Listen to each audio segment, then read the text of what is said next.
Welcome and Baruch Atah Adonai Eloheinu Melech HaOlam Asher Kitshanu b'mitzvotav v'tzivanu la'asok b'divrei Torah.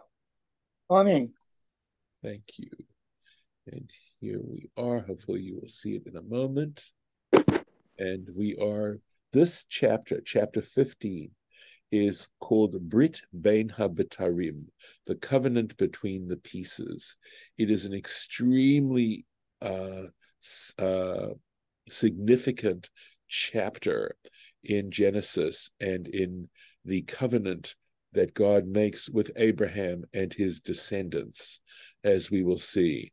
And it's a very mystical chapter, and we just started off, right, with God reassuring Abram at this particular point, that he is going to have children himself. And of course, both he and Sarah are quite advanced in years. So, Vayotze oto hachutza, and this is God, brought Abram outside. Vayomer, and he said to Abram, Habetna hashamayma, look now towards the heavens, or please look towards the heavens, usfor hakochavim, and count the stars. Im tuchal lispor otam, if you're able to count them. Vayomer lo, and again, this is God speaking to Abram, ko yezarecha, thus will be your seed. Your seed, your descendants will be as numerous as the stars in the heavens. Rashi. Yivayotze oto hachutza, he brought him outside. Lefi pshuto, according to the simple meaning of this verse, hotziu me'oholo lachutz, he took him out of his tent outside, lirot hakochavim, to see the stars, ulefi, and that's it. That's what it seems to say, right? Ulefi midrasho, however, according to a midrashic interpretation of the significance of taking out and things like that, Amarlo, God said to him, say mi'itztagninut shelcha, go outside of your astrological calculations.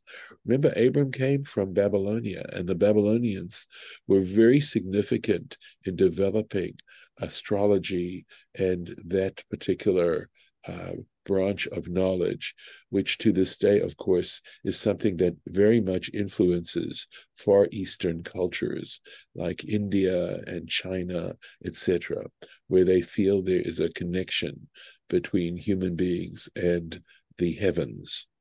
So, go out of your astrological calculations, shira'ita b'mazalot, which you saw in the zodiac, we could say, right, in the stars, she'encha atid lahamid ben, that you in the future will not raise a son. So astrologically, your fate is not to raise a son. And there is a little trick here. Abram ein lo ben. Abram doesn't have a son. Aval Avraham, but Abraham yesh lo ben, will in fact have a son. So part of those calculations have to do with the person's name, right? There's actually a Latin phrase, nomen omen, that your name has significance in terms of your future. I can see some validity in that for sure. In Hebrew, we say, Keshmo Kainhu, as his name, so is he. So that's a midrashic interpretation when he says, go look at the heavens and count the stars, meaning astrological calculations. V'chein Sarai, and likewise, Sarai, that's her name at this point, lo teled, she is not capable of giving birth. Aval Sarah, but Sarah, her name's going to be changed. Teled, she will in fact give birth. Ani koreh lachem shem acher, I am going to call you a different name. Vayishtane hamazal, and the mazal, right, the horoscope will change, or the davar acher, another interpretation. Hotzi'o mechalalo shel olam. He took him out of the space of the world, the cavity of this world space. Higbi'u lamala min hakochavim. And he raised him above the stars. Vezel lashon habata. And that comes out of the implication, the connotation of the word when he says habet, look, because habata milmala lamata. To habet is to look downwards, from above to below. So again, there's sort of a lot of associations that you can have about this. So it's interesting, and it sort of backs up what I have said about our attitude towards astrology, etc., in that at least according to this text, we put some validity towards astrology, but the difference is we don't say that our fate is sealed by it. It may have a great influence, but nevertheless, God is greater than anything that's simply of a natural order. So when it says he took him out of the Chalalosh shel Olam, right, the space of the universe, we're talking about something transcendent. In other words, God put Abram into a transcendent zone, we could say. So, pretty, as I said, mystical. Ve'emin b'Hashem, and he trusted God. Vayachshavehu lo tzedakah, and he attributed to him, that is God, attributed to him, is one way to look at it, right? As righteousness. In other words, that this was indeed a righteous act on Abram's part to trust God under such adverse situation as he was in, because we know that not having a child bothered him tremendously. And later on, in the next Sedra of Vayera, we will see why it was that Abram wanted to have a child so badly. Rashi, Ve'emin b'Hashem, and he trusted, he believed God. Lo sha'alo, he didn't ask God for a sign. In other words, he totally trusted God. He believed this was in fact going to happen. Also, regarding this, aval Yerushat haaretz, but when it came to the possession of the land, sha'al Lord, he asked him for a sign. Va'amar lo b'ameh eda, and he said to him, Abram said to God, how will I know this? Vayech shaveh,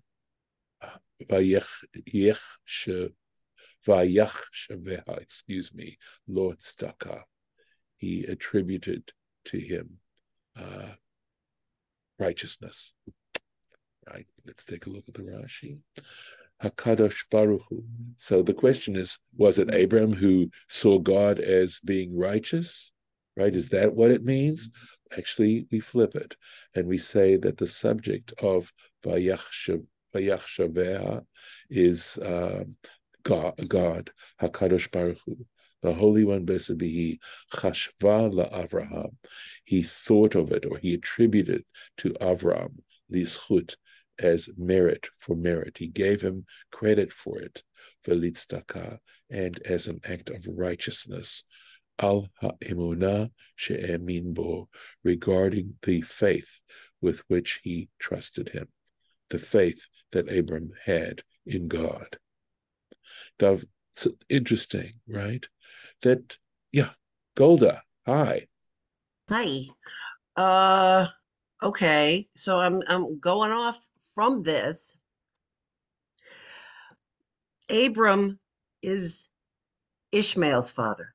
Abraham Yes. is Isaac's father. That point is not made. You know what? Because it should have been a long time ago, like take your son, your only son. Yes, I understand. Right. It's true. And you know that Abram had a whole bunch of more children afterwards. After Sarah Yeah, died, he had, and those were children of of Abraham. Abraham. Absolutely, absolutely. I'm just So just that, saying. So right, there's a not equal. right. It's different. They are different. So Absolutely they different. are in the sense that God makes these promises to Abraham's seed and doesn't, we'll have to see if he includes Sarah in that regard, okay? And Right.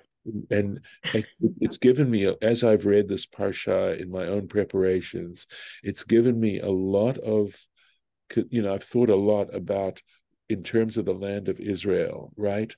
It's true, though. I mean, other areas are given to other children of Abraham, but being a child of Abraham also has a lot to do with your beliefs. In other words, Yeah. in validating and living and making God your Elohim, right? That's the point. Hmm. So Oh, you also something. I'm sorry. Something from yesterday that yes, I remembered when I was trying to fall asleep. yes. Uh, since this is before Ishmael's birth, so this is he's in his late 70s then, No, and no, not no, no, 90, no, no. or early or 80s rather, and not 99 because we've got to go 13 years until Isaac's born, Correct, correct. So we've unless we're not linear. So no, no, no. We've already talked about, right, the removal of Hagar happens already. Ishmael is born shortly afterwards. But remember, we talk about how he takes Hagar, how Sarah takes Abram, talks Sarah or Sarai talks to Abram and says, "Here, I'm not able to give birth." We already read that chapter. Okay, but so Ishmael is already born. yeah. We will see that he is already born. Well, that's coming up in So 16. so yeah, at this particular point, Abram's like 99. Okay. He's going to be 100 years old when Ishmael is born. But the point though that I was trying Okay. to make is that according to rabbinic tradition, the Muslims, and the Arabs are descendants of Ishmael as they hold themselves, right? And Christians are seen as descendants of Esau. But Esau's also a relative, and Esau is also a descendant of Abraham, Correct.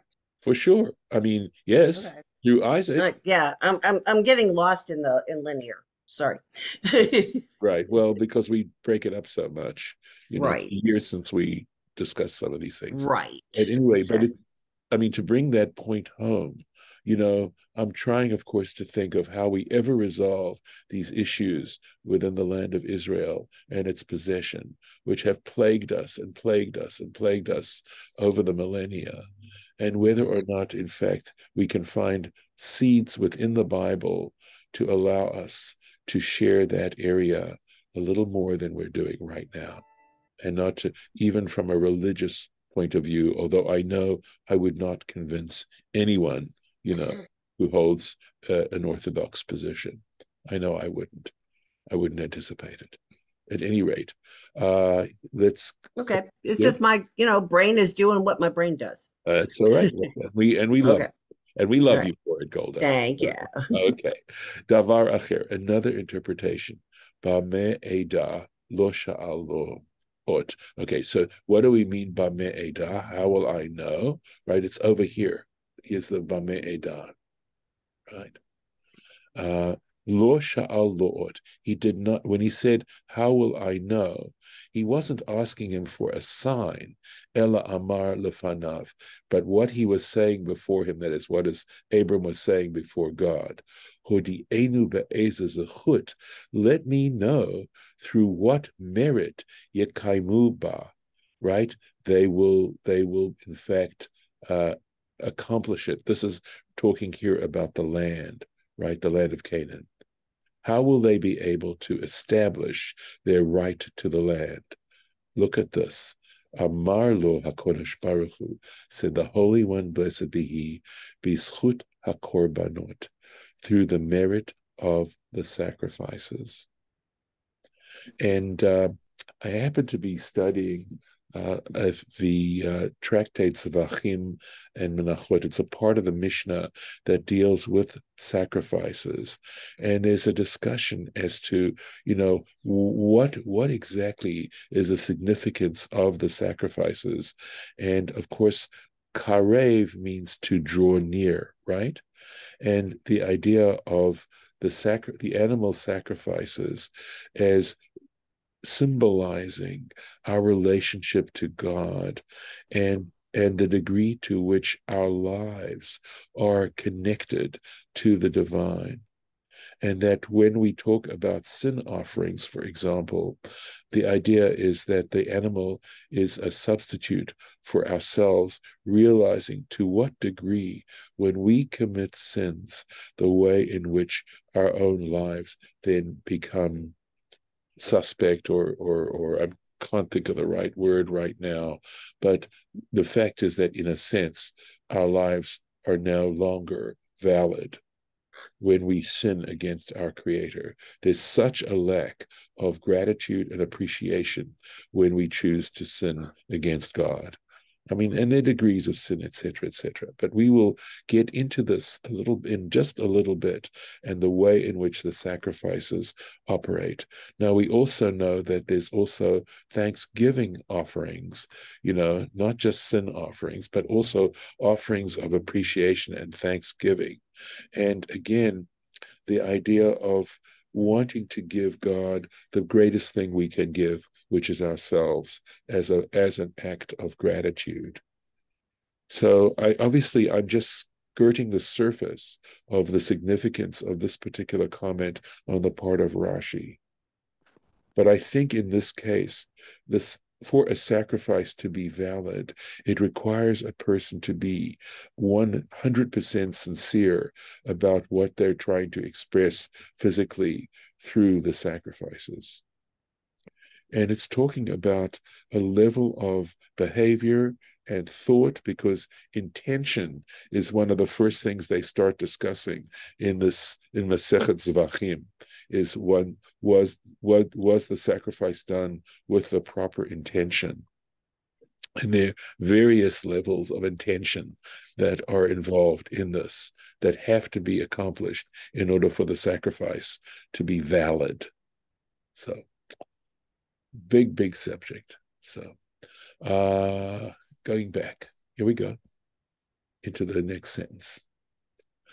Vayomer Elav, and he said to Abram, Ani Hashem, I am Hashem, Asher Hotzeiticha, who brought you out. Sorry, just trying to get the page up. Me'ur Kastim, from Ur of the Chaldees, right, Mesopotamia. Latet lachat, in order to give you et haaretz hazot lerishta, this land, in order to inherit it. Okay, I think there's no Rashi on this. No, we got a bunch to go here. Another verse as well. So here we have, right, very early on, the idea of the connection of the Jewish people, the descendants of Abraham, to this particular real estate. Vayomer Adonai Elohim. And he says, this is Abram now speaking, Adonai Elohim, my Lord God. Bama Eda ki irashena. How will I know that I will inherit it? Again, interesting, right?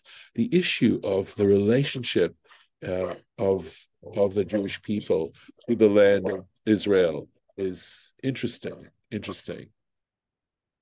Going on. Vayomer Elav, and he said to him, God says to Abram, Kali egla mishuleshet. Take for me Rashi is going to translate it differently from the way it's translated in some translations. So egla mishuleshet. So it's related to the word shalosh, which means 3. So some say a calf of 3 years, but Rashi is going to understand it as 3 calves, right? So we'll see. The A's Mishuleshet, and according to Rashi, 3 goats, the ayil mishulash, and 3 rams, the tor and a dove, the gazal and a young bird. So now again, we are talking about animals, and you're going to see that the animals are very significant here in answering the question that Abram posed, and how this fits perfectly with how Rashi chose, how Rashi explained it, that it was by through the merit of the sacrifices. So, Eglah Meshuleshet, right? Bereshit Rabbah, according to Bereshit Rabbah, I apologize if you're hearing my dog barking loudly. Anyway, I hope you're still able to hear me. He says Shlosha Agalim, actually 3 calves.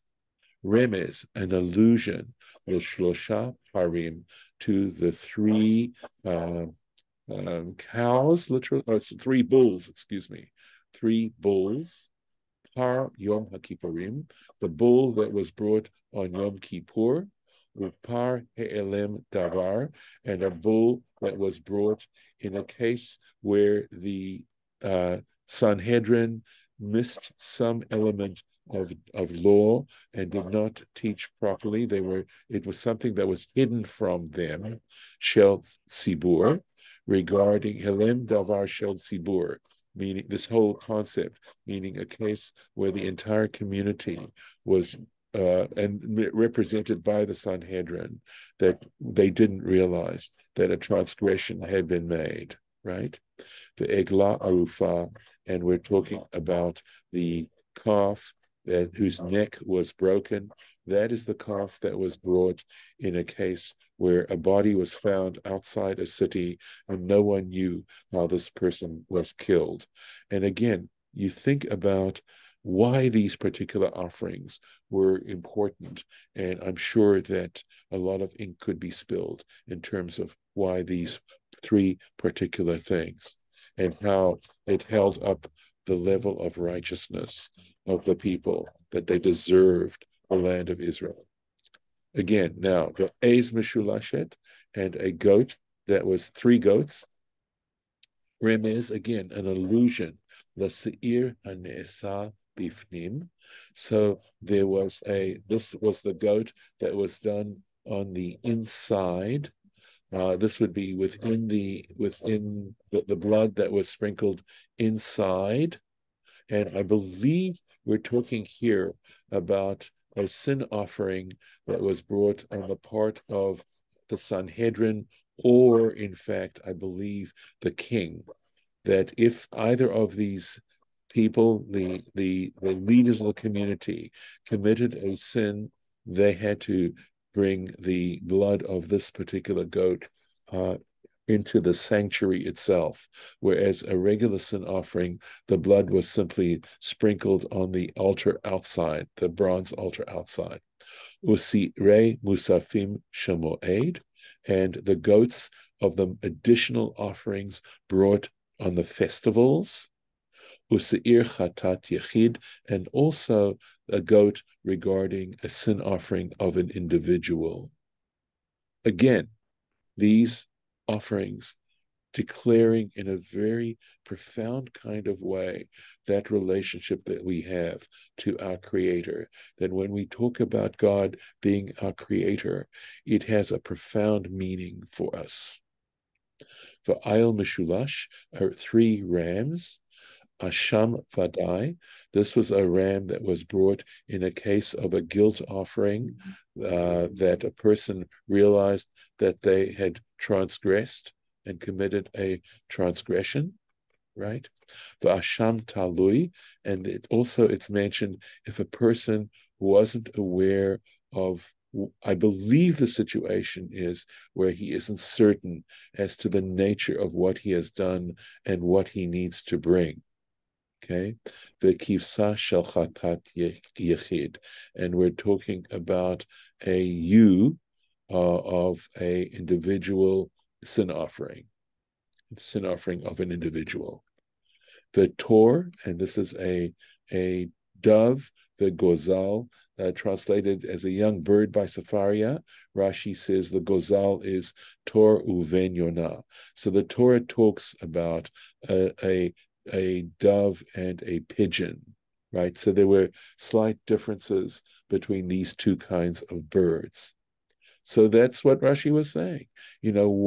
What significance the sacrifices had in terms of the relationship that the Jewish people had to possess the land of Israel or the land of Canaan.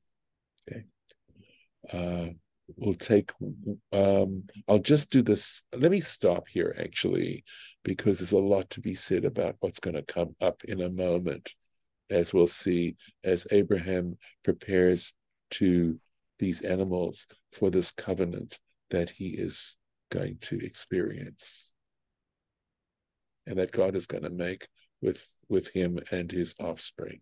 So let me put that up here. And if you have any comments before I stop the recording.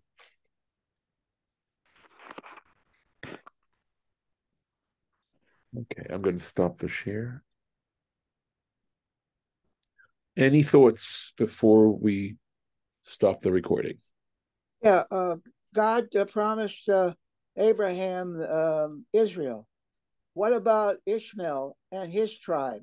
Was he still in Israel then too? Also the Arabs. So we realize that at that particular point, they're sent elsewhere. They have their own area at that particular point. All right. We'll have to come across it as we read about it. We read about how Abram he had Ishmael and he had other offspring too, other sons as well. I think he had 10, if I'm not mistaken. I think he had a total of 12 sons ultimately. And it talks about giving them gifts and sending them off. We also know that when it came to burying Abraham, Ishmael was there with Isaac. So there was a reconciliation that took place at that particular point, and I don't want to anticipate too much, or else it's there in Chaye Sarah, and we may have read it already. So I'm going to stop the recording here, and we'll hopefully pick us up tomorrow.